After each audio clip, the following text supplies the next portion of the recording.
What's up, party people? It's me, Rich, and I'm back again with another episode of BTC 2.0. This week is going to be nice and tight.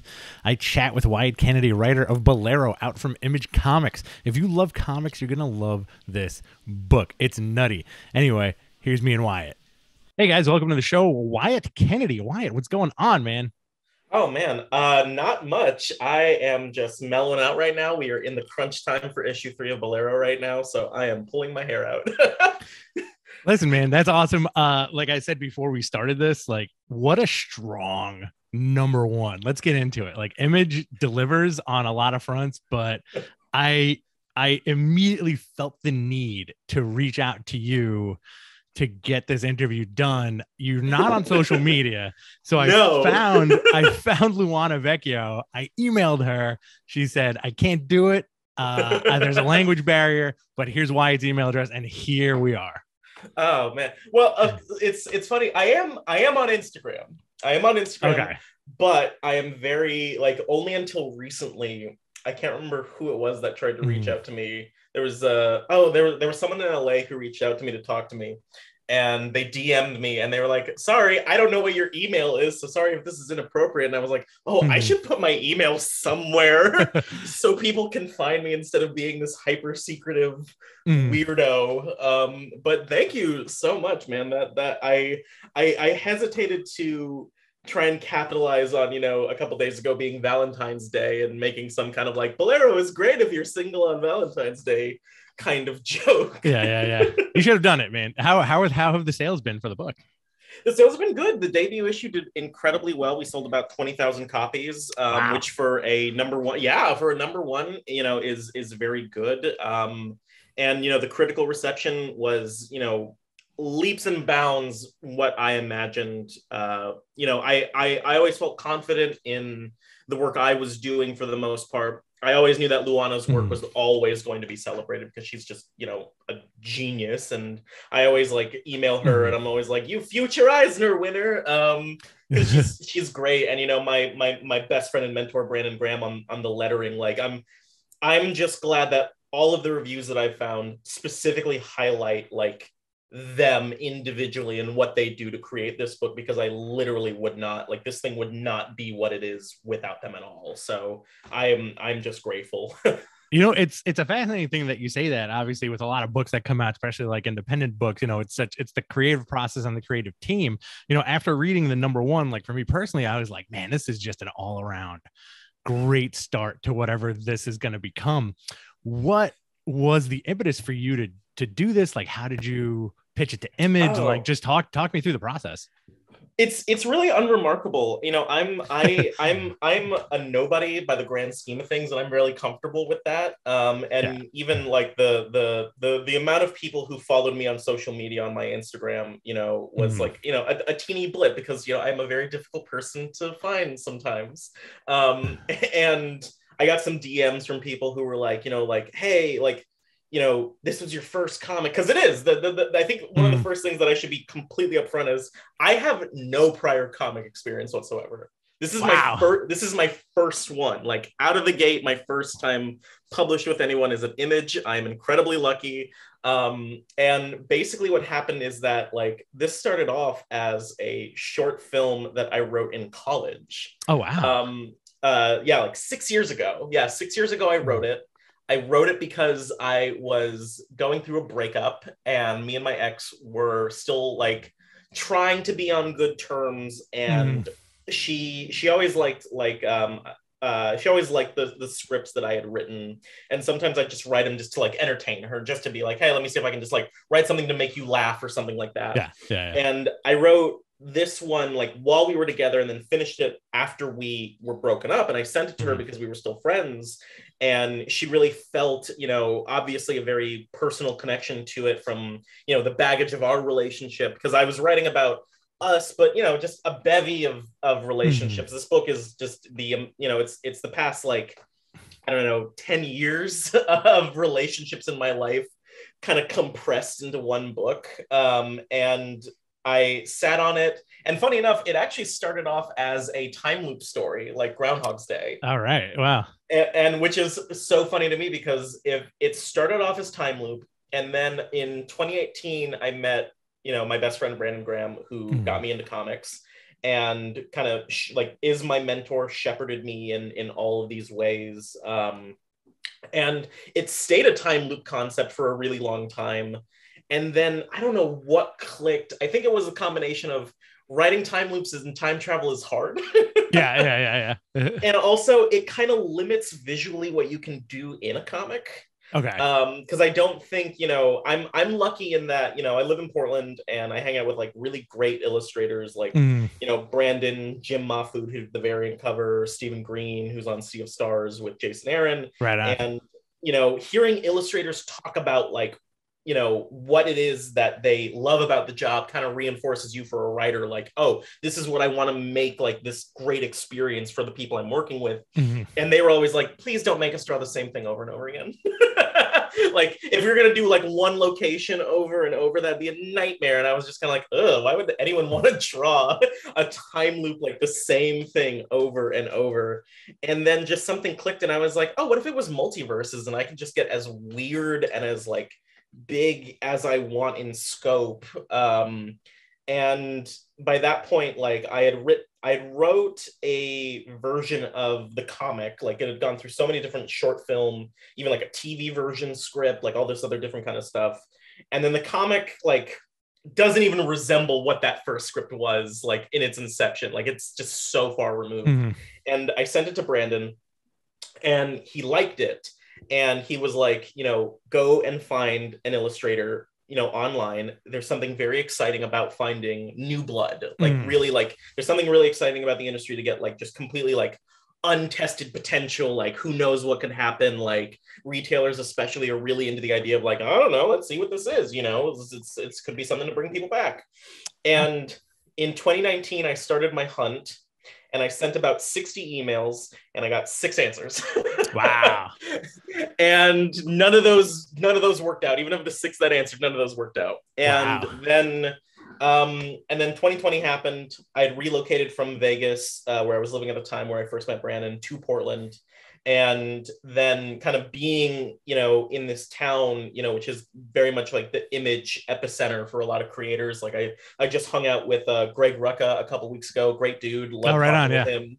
And being able to kind of like, oh, I have all these resources that I can like pick everyone's brains and make this as tight as possible. Mm-hmm. And even back in 2019, I had one illustrator on, and we submitted the pitch and it was rejected, actually. Mm-hmm. And the nice thing though was that it was rejected directly by Eric Stevenson from Image, but he gave me notes. He gave me notes on how he thought that it could be better.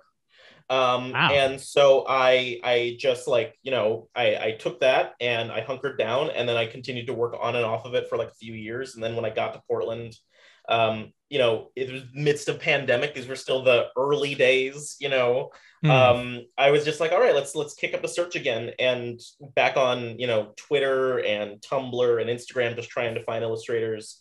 And it was really, really difficult, I would say, going from just how many people I listed earlier to get to where I was. And I was recommended Caspar Wingard from Homesick Pilots. Wow. And Homesick Pilots had just started, and I said, there's no fucking way he's going to fucking take a, hi, I'm Brant, I'm new here. I know you're working on a really successful book right now. Want to work with me on something that who knows if it'll work. And so I was like, there's no way I'm going to reach out to that man. But I did go to his Instagram, and then I went through who he follows. Smart. And that's what got me to Luana. And I lurked her account, and I went to her website, and I went to her Tumblr, and the first thing that struck me was the content of her art being so graphic, but graphic and tasteful, like very mature. It's a very fine line to walk because she is, she has amazing taste, and our overlap is insane in how much we love. But seeing like her book that she was doing independently for Comixology, Lovesick, that material, I read it and I was like so enthralled by just how fearless it was, and delicate and thought-provoking, but without just trying to be like, I'm just going to shock for the sake of shock. Like there was a lot of care, but also like her craft is impeccable. And she's a workaholic too. Like she is sometimes working on like 4 different projects at the same time. Wow. And I don't know how she does it. And I loved it. I saw that she technically had worked with Image on a Millar World special, I believe from 2017, 2018, something like that. And I was like, okay, she's not like, if you've worked with Mark Millar, I feel like, even as you're like a newcomer, like you earn a little bit of like, okay, they know what they're doing, Yeah. And so I like that night after finding her, I just shot her an email and was like, hey, I really love your stuff. I have this idea.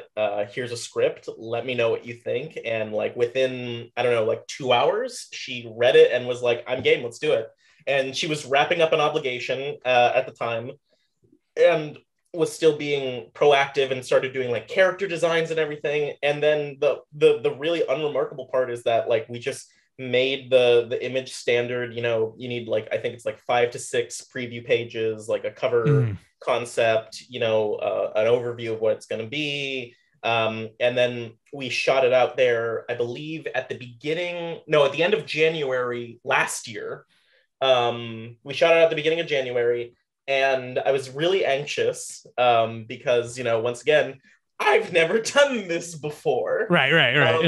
And so I was like, I don't know. And so I think like 2 weeks had actually gone by, and I was starting to get really discouraged. And so I was like, maybe I'll just start to like think about like, maybe I could take it someplace else, or like, just trying to like already have like a good backup plan. And I was really discouraged, and I texted Brandon and I was like, hey, like, I think maybe I want to think about taking it elsewhere if I don't hear back from Image, because they get so many pitches, all the time, just not seeing one is, it's just bound to happen. Right. And so he was like, yeah, no, we'll talk about that tomorrow. And then the next day I wake up and the first email I get like 8 a.m. is, hey, so we want it. Like, awesome. And just greenlit. And then, it's crazy. It's been, almost, we just passed the year anniversary of our greenlight. It was February 12th. And we're almost done with the final issue. So it's crazy how quickly everything has come together. And I feel bad telling people that like, oh, how do you get in? It's like, you find an artist and then you make the pages and then you submit it and you hope it works out, because there's kind of no other, there's no magic, like, it's comics. Yeah. I think every single person who I've talked to doing this interview series has had a wildly different breaking into comic story. Like some guys would do this for years and years, and then all of a sudden have that like magic moment, or like yourself, this is your first foray into comics, and you're like, what, let's just do it. And I think, what, I do think, like, I just met you. I think your attitude probably has 98% to do with it. Yeah. I appreciate that. I love the art form. I was an avid comics reader when I was a kid. I stopped reading a lot of comics when I hit my early 20s. But I had mainly been reading, a lot of the big 2 stuff. I've been reading a lot of superhero stuff. And then, I don't know, just like, I actually initially studied to be a film student. I wanted to be a screenwriter for a really long time. Yeah. And me getting into comics and my friend Brandon's persuasion to get me into comics was actually me kind of falling out of love with where the film industry was going. Interesting. I felt that,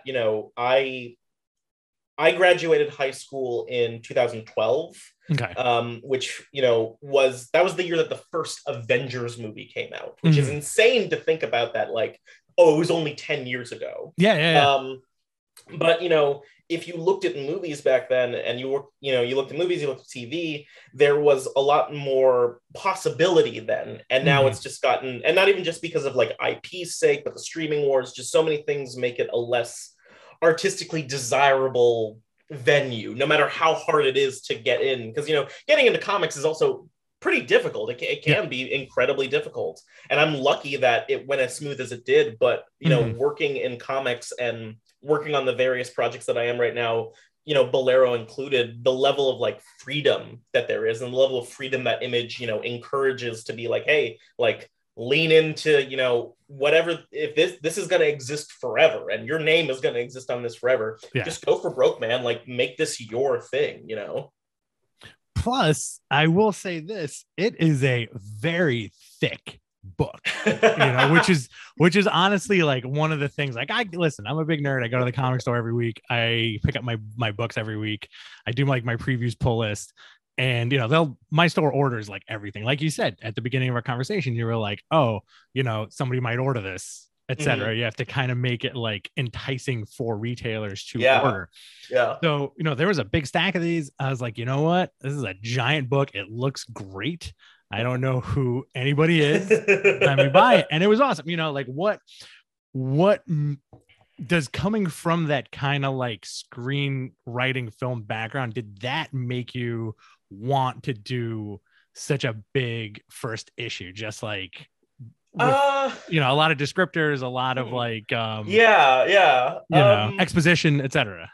Yeah. Well, I mean, the funny thing is that it's not even just that the first issue, like every issue is 60 pages, with the exception of the finale, which is actually 72 pages. There you go. All right. And it is part of that kind of like go big, go home kind of mindset with like I'm only getting this once. And once again, I have to give like great love to, Eric, Eric Stevenson, Kat over in marketing, all the people that I've been working with from, the Image offices, because they have backed this thing so hard. The decision, for example, to make it a square bound format was like last minute, like 11th hour kind of decision from Eric, where he was like, I think, making it this kind of like prestige format is a necessity because of the scope of it, but also like I don't think like the next thing that I'm planning on doing is hopefully going to be an ongoing, and they're going to be some nice 25-page issues, because I'm never doing this again. But part of that is because I felt like the chapters in this story, especially the first one, you couldn't do it in 30 issues. It would just feel it would feel hollow, I think. Like you need to feel the weight of this relationship. You need to feel the weight of these characters. You need to get to know them. You need to understand their history. You need this to feel, normal by all accounts and purposes. Because my, the thing that I kept on seeing in reviews is that, I thought this was a slice of life book until the last 10 pages. And that wasn't like me, like behind the scenes, me like, I'm gonna bait him and then I'm gonna, haha, got you, Yeah. It was just like, this is the structure that feels right to this, to like, you've got to get people on board with this character, Devin, who is a messy person, and the response to her has been really interesting. I'm not gonna lie. There are tons and tons of people who empathize and love her and relate to her, and there are tons of people who I have seen online who despise her. I think that's very interesting. When I read the book, the two things that I thought were, one, this guy knows how to write relationships. Thank you. Because like you said, they are real. They could be very sloppy. Some people in them can be very sloppy. And like I'm gonna, kind of like piggyback on what you just said. I've met this person several times. You know what I mean? And you nail that archetype of whoever this person is, Well, I think too, thank you for saying that. And I think the thing too is that it's that there were some really vitriolic responses I saw to the character, where people were like calling her like, this there was a tweet I saw that said that like, oh, she's this narcissistic, pretentious bitch. And I was like, whoa, that is like a lot of venom for a fictional person, my guy. Oh yeah. And I realized in that moment that I think one of two things, I think subconsciously as audiences, when something like that affects us, I think it's because either we, like you said, we knew someone like that, or Right. I think the thing that I think a lot of people don't want to address is that we have probably been that person Oh at yeah, for some sure. point. Like Devin is, I think she's like 24, 25. Mm. When we start properly in present day, when things are kicking off, and like, being that, I'm turning 28 in a couple months, Mm. that doesn't seem like a giant span of time, but I am not the same person who I was then Right. than I am now. And it's a messy time. You're figuring out a lot of different things. And I think that the people that were empathetic to Devin were people who could connect on that level of just being Mm. like, oh, I think I probably have been that person. Or I saw an interesting podcast where these two hosts were going back and forth debating it, and it was really fascinating. And there was this one, it was a guy and a girl, and the guy was on the side of like, oh, she's really narcissistic and she's really unlikable and she Mm. makes all these terrible choices. And the girl was like, yeah, I know that person, I've been that person. And she even said the phrase, I can put myself out of the fiction I consume to see it as a third party, to just see where it's going. And also, she kept on highlighting, this is the beginning of the journey. If she just had Mm. it all together, there Right. would be no story. So it's been interesting, that, like, I'm proud of the groundwork that I laid for it and making Mm. these super, super thick. And I'm not going to lie, there are going to be parts in the future issues that, even if you were on the cusp of like being like, I don't know how I feel about her, there are going to be some people who are definitely going to drop off. And it's not even me being like, haha, I want you to like pick a side. Because for me, it's like Yeah. I think the screenwriter component from me, in the addition to like my own real experiences as a person, is just like, like, nobody is so perfect. Like, Right. nobody is perfect. I remember I saw one review that was a positive one, but they said that like, oh, we see this prologue and then we cut to present day and we don't even know why they broke up. And it's like, yeah, I'm saving that. Mm. Like, we'll get to that, trust me. And when I get to it, you will view things in because I want people to, like, even as the second issue comes out, next Wednesday it comes out. Right on. I want people to revisit them multiple times, because there's a lot of things that I'm deliberately sowing that will come to play later on. Even in the Mm. first issue, there's lines that are seemingly throwaway lines that come back at the end. It's gonna make a nice graphic novel when everything's collected. Oh, I I'm feel excited for like that. the folks at Image and like, like your other major publishers like your Dark Horse or DC or Marvel, whatever, they always like, there's always the people who are like, oh yeah, just wait until it's all collected and it's gonna be nice, and then you're gonna have like that resurgence again. And this, I feel Oh like, yeah. I don't even know where it's going. Like I'm a fan at the end of the day. Thank So you. it's one of those things where it's like, I really want to see what happens, and I will probably shell out the money for the collected edition. Thank you. I appreciate that. But kind of, I want to go back to something that you mentioned, where like I think it's very interesting in the modern scheme of comics and film. We can kind of talk about both things in a similar vein. Yeah. And that is that reviewer who wanted to be handheld. I Yes. do think that is also one of the downsides of modern filmmaking, where I feel 100%. at some point movies presented you things just as is. Yes. And folks get mad when they need to wait for the reveal. Yes. It's funny. I talk about this a lot with my friends because Mhm. of that reasoning, of that everything is required. We collectively, and there's a lot of things that we can blame for it. And I know the easy one is Marvel movies. Right. And because it's true. It's like, Yeah. we are canon fiends now. We like knowing that everything has to tie into one another, and what's Right. the explanation of that. regardless of if it enriches, the story or not. And I am like, one of my favorite movies of all time is David Cronenberg's The Fly. Great flick. And it's fantastic. And one of the things I love about that movie that would not happen if it was made today is, how does the movie start? Opening credits, Jeff Goldblum tells Gina Davis, I have a thing I want to show you. They go to his apartment, he shows her the machines, and we're off. There is no like, where did you get the money for this? How did you build it? How did you do, like, it's like, it doesn't matter, because that's not what this story is about, like, it's not a spoiler for me to tell you that the guy that Devin meets in that first issue, we will never see him again. Right.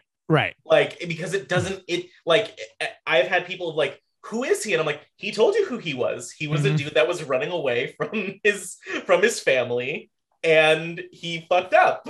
Like, there's not much else that you can, because it's not even that like, oh, it's just a plot device thing to like get the action going, but it's like, what would I offer the story? Like, what about the mythology is that riveting to know in comparison to like what this character is going through and what the emotions of what she's going through are, Yeah, I think that's a very interesting take on where we are right now too, like, especially because like, I'm sure like as a creator, do you have you encountered a lot of instances with your own work even after just issue 1?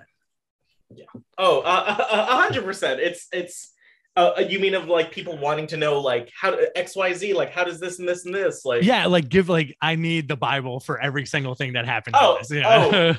Definitely. It's so funny, even my mom does that.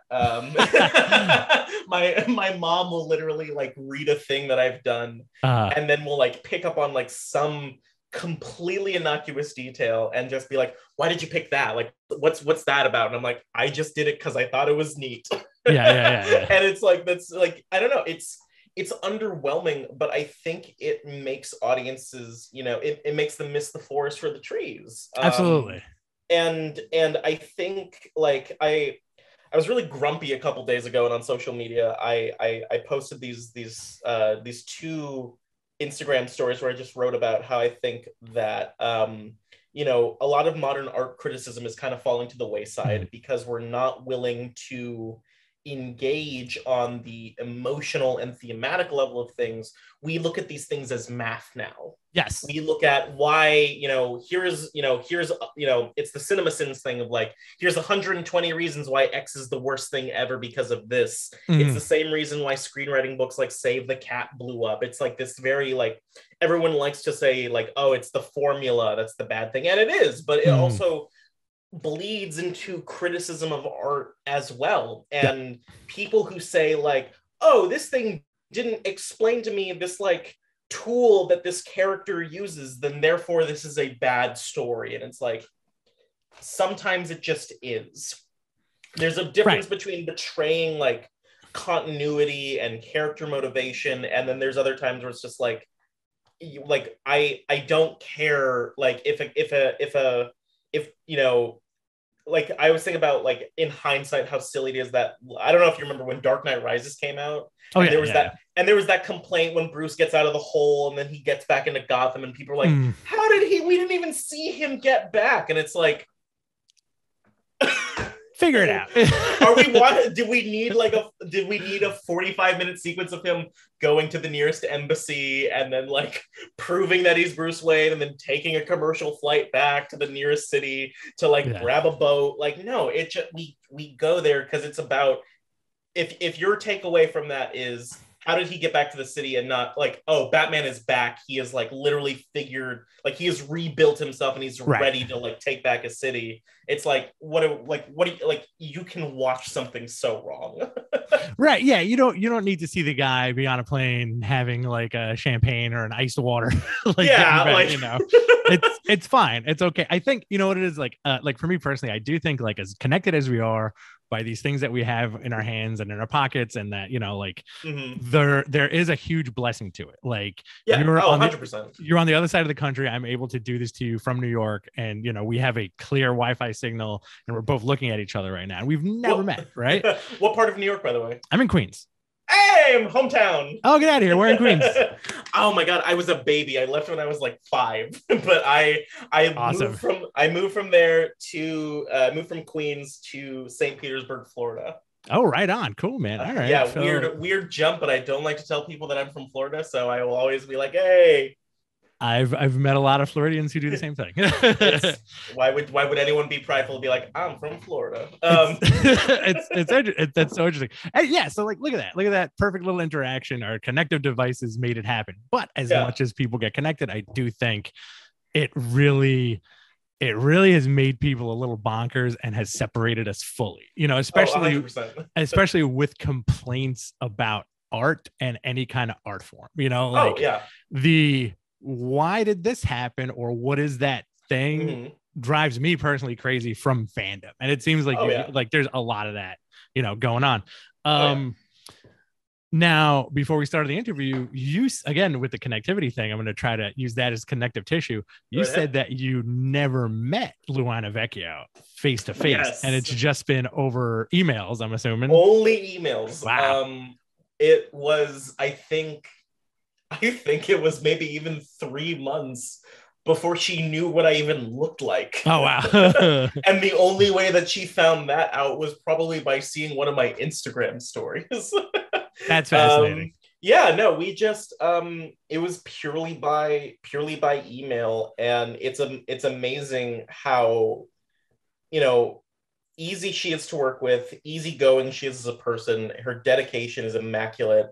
And we take a lot of time, like before, she's a digital artist. She does everything, with computers, but like we talk for as long as possible, sometimes months in advance. Wow. Before starting an issue. So we're on the same page. We have Google Drives, just like reference material, inspiration, music, movies we talk about just innocuously. And even, like it's not a factory, we're having these conversations where sometimes like one of us might wake up and be like, hey, I'm really into this thing right now, and I saw they did this thing. What if we try putting this in here? And it could just be like an instance that happens on that day, and I'm like, yeah, sure, let's try it, let's see what happens. Like we're it's so easy because we both want this to be good. But I'm lucky in that, like, I think with the exception of twice, we've ever had a disagreement on a direction of something. And one of those times was her convincing me to change something that I updated from a draft to go back to what it was in the previous draft. But beyond that, we never, like, I always try to write to her strengths and also give her as much free range as possible without ever it being underwritten, because I've always heard horror stories from illustrators who will get like a script from a writer and they'll have like a panel that'll just say like, cool panel. Yeah, I don't want to be that guy. But like, just like keeping us in the same page, because I also like to be surprised. I wanted her to do the book because I knew she was the only person who could do it and could make it what it is. I cannot imagine these pages being done by anybody else. And for her to bring her specific eye, there is that level of like, hey, this is what we're going to do. This is what we're going to communicate. And then I'm just going to fuck off and I'm going to let you do your thing, because like, who would I be to like go over your shoulder and be like, I don't like that one particular thing, like I'm not gonna. And she shows me everything every step of the way. She shows me from the rough layouts to the final pages, and asks me if I have anything that she would, that I would suggest making like an adjustment or anything. But I love just like stepping out of her way to let her do, some of the best stuff. Like issue 1 is great, but it doesn't even compare to some of the best visuals that come in like the subsequent issue. Like I'm looking at the finale stuff right now, and there are some panels in there that genuinely like actually took my breath away from how beautiful they were. Wow, that's awesome. That's always good. Like when you find somebody that you can collaborate so tightly with without kind of like butting heads and getting in each other's way. So issue number 2 of Bolero is coming out next week. Yes, and 3, when is 3? 3 is the wrap up, you said, right? No, 5 is the wrap up. 5 is the wrap up. Okay. Yes. So we won't be done until, God, what is May? Yeah, I guess we won't be until May. I believe, oh gosh, I should know these release dates off the top of my head. But issue number 3 will be out on, as my phone loads, that will be out March 23rd. Oh, right on, right on. Okay. So yeah. So I'm gonna hit you with a couple more questions, then I'm gonna let you go, Wyatt. That sounds good. Are you excited about doing conventions this year, possibly? I am. It would be a first. It would be a first that I'm excited for. I went to Emerald City Comic Con a couple months back with my buddy Stephen Green and Jim Mahfood, just to kind of like kick it. I hadn't been to a con in almost like 8 years or something like that, like very, very long time. Yeah. Because of the town in Florida I grew up in, it is Tatooine, the brightest center, farthest away. So nothing like that ever came through. I have been to the New York City Comic Con. I have been to an after party from the San Diego Comic Con, but I've never been to the San Diego Comic Con. But the Emerald City Comic Con was cool. It was cool. It was cool watching people like get to engage again with people that they're fans of and show the things that they love. I got to meet some really cool people. I met Donnie Cates. He was really rad. Oh, right on. I met Sean Gordon Murphy. He was really cool. And like that camaraderie you feel like being around people and like, you know, kind of being like, hey, we're back out here and we're like, you know, we're all like giving it our best. So that way people can see like, you know, what could be their next favorite thing, I think is really, really exciting. I want to go.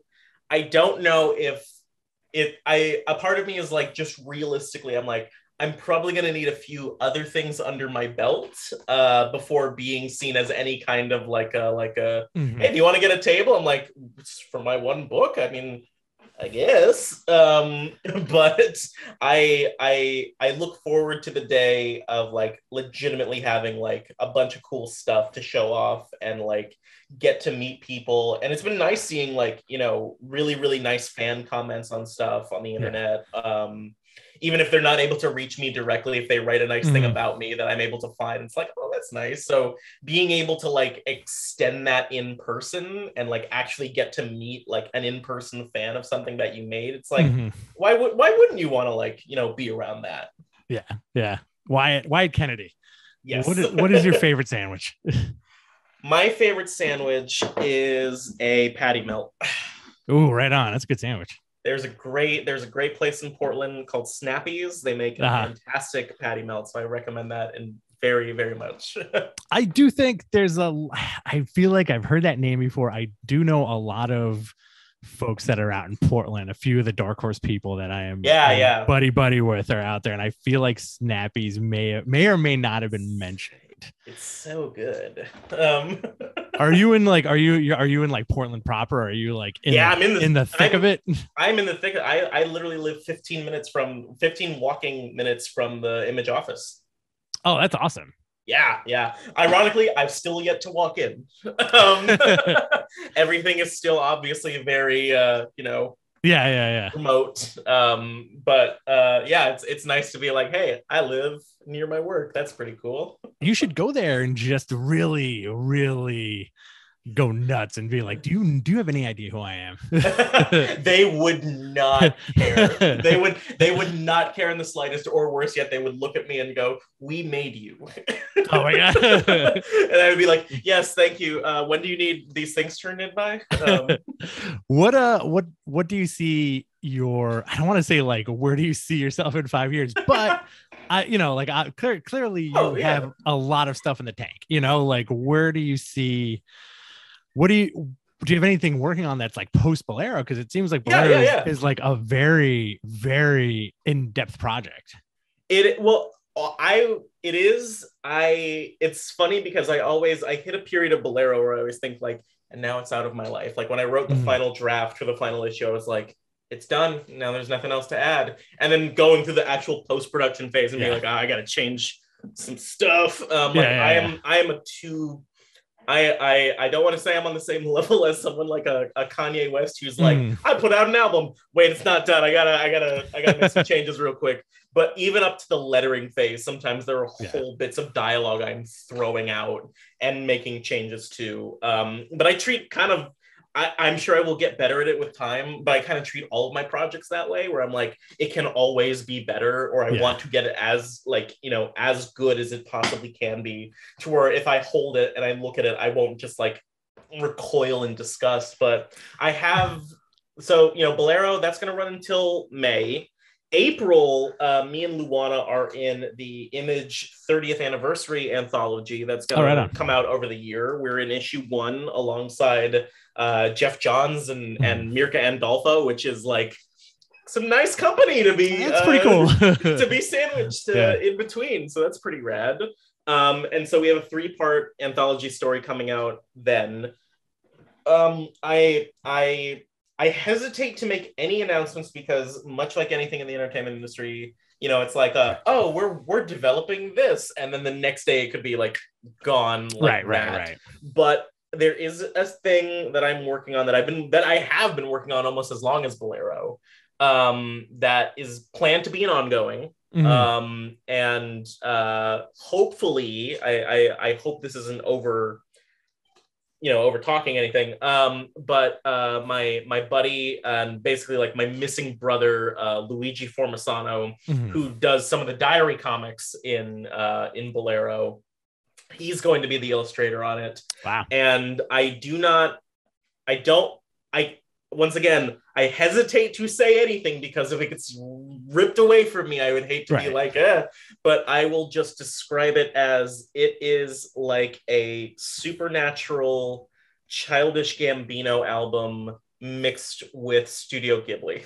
Sold. I'm sold. It is.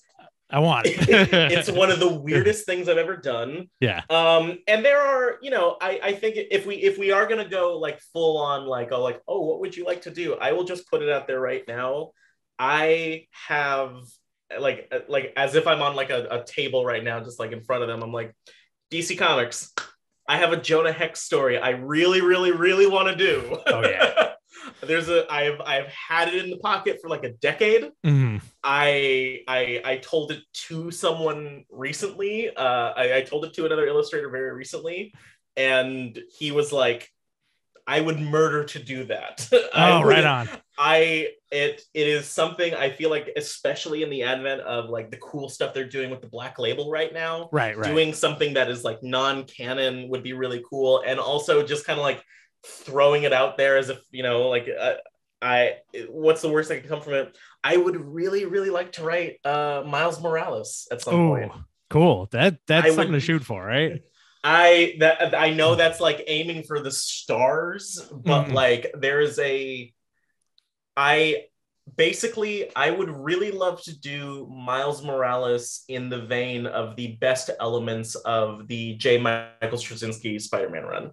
Ooh, that's I like that. I like that a lot. That is very underrated run. I feel like such an underrated run. I feel like people don't give that run as much love as it deserves. And the two, I'm sorry to go a little no, absolutely. The 2 runs that Straczynski I feel like doesn't deserve enough credit for are his Spider-Man run and his Thor run. His Thor run is so good, especially with Koipo in the beginning. Like, yes, Lady Loki moving things to Oklahoma, like he like writing it actually in the ye old dialect, like that. Like, man swung for the fences. I mean, like there are like everyone has that like I grew up with this era of Spider-Man where there was the Conway run or like Bendis's Ultimate Spider-Man, but like for me it was JMS, like Ramita super early on, like Morlun, the totem stuff, like that stuff is cool. It's so cool. It's so like turning Spider-Man into like a supernatural character almost is like a kind of like one of those like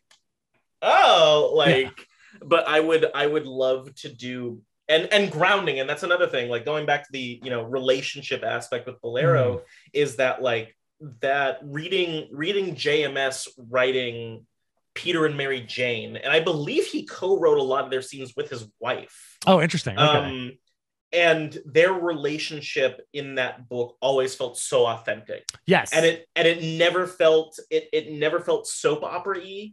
It never felt like oh, we're going to inject some like, you know, just ridiculous conflict, like, oh, I can't believe my boyfriend's Spider-Man and he's gonna miss my thing. It's like, she's like, I get it, honey. Like, it sucks. Like, they find solace in each other, and that's what makes that relationship work so well. That's what I was enjoying a lot about Nick Spencer's run. I like the rekindling that he was pushing.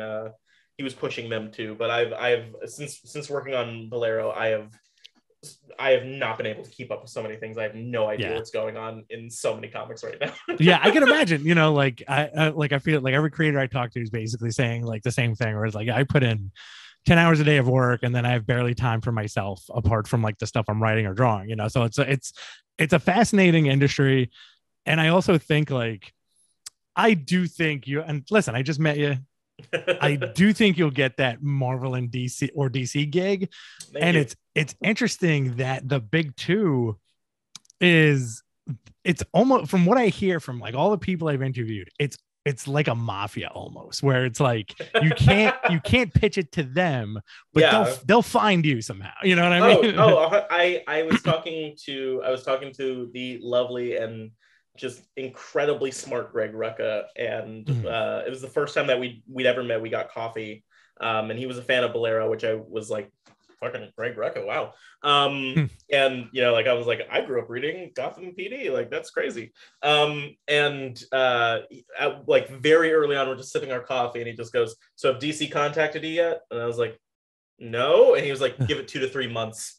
Awesome. And I was like, whoa, that is the level of like like he, like, someone who, I mean, like, he's worked with them for like nearly a decade, so he knows like the way that they work. They're watching. They're always, I feel like, you know, Marvel have to be always watching, you know. Well, I mean, it's just like with the movies, you know. It's like you go off and you make, like, I made this really nice artsy Sundance film, and now I'm directing Eternals 5. right, exactly. It's just like, sure, why not? But yeah, those would be the ones I really want to do. And I don't know, like, there's a couple other ideas I have. There's a space bounty hunter book that I've had kicking around in my head for a hot minute. There is a magic book that I've had kicking around in my head for a bit, but like, all of these things evolve like so long over time. And I try not to overload myself. Great respect to writers, you know, like someone like Donny Cates, who can do like 5 books at once and the quality is consistent, because I know me, I don't think I could be that guy. I would get too in my head about letting the quality dip, so I try to like really like go like one project at a time, juggling 2 going back and forth at most. But you know, it's weird. It's a nice position to be in, of just like, what's gonna happen, who knows, I guess we'll see. That's awesome, man. Listen, I wish you the best of luck, and at some point I'm gonna invite you back on. But where can everybody find? Where can everybody find you? You can find me only on Instagram because I am a recluse. I am at the Lavender Lemons. Also, I will type that to you, because I can't remember if I type it in a weird way or not. Okay. But you can always find it at the back of Bolero. In any of the diary comics, you can always find my handle there, but really only there. Or if you skulk Luana's page, you can always, she tags me in things. But yeah, just at the Lavender Lemons on Instagram.com. Awesome, man. Listen, thank you so much, dude. Yeah, likewise, man. I'm so glad. You were fantastic. Thank you for having me on. Hey, anytime, man. That was a lot of fun. Wyatt, thank you so much. I hope to get Luana on at some point, and I really want to see where the comic goes. I want to see your growth in the comic book industry, and I'm excited to see what comes next. I'm excited to finish Bolero. Guys, that about wraps it up for this week. I'll see you in another couple of weeks. Later.